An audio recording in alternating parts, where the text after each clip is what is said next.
waliwo olutalo lugenda mu maaso eyo ku X wakati wa investor Samuel Leeds ne Ministry ya Health.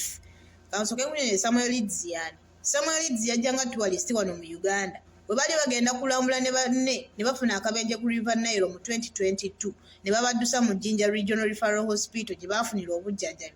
Samuel Leeds kyamutwalira ennaku 10 okudda engulu okutegeera ebigenda mu maaso kubanga akabenje kaali k'amaanyi. Bwe yamala okuwona we yalabira embeera embi yonna yonna eyali mu ddwaliro. N'addayo mu nsi ye United Kingdom.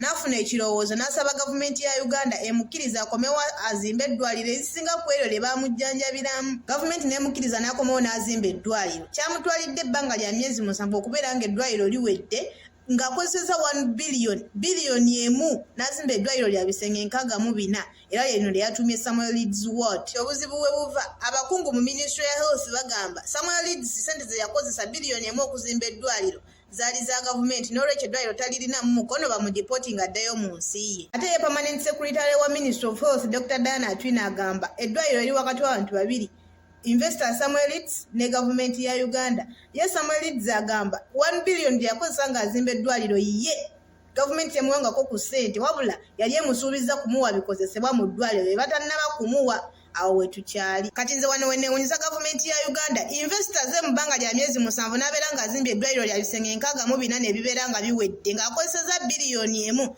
naye eddwaliro lya Lubowa ebbanga lye balizimbidde bakozeseza biliyoni 592 naye likyali ku musingi. Billions 592 ze bakateeka ku ddwaliro lya Lubowa likyali ku musingi n'akozeseza biliyoni emu mu bbanga lya myezi 7 n'abeera ng'ataddewo ekizimbe kya bisenge 64.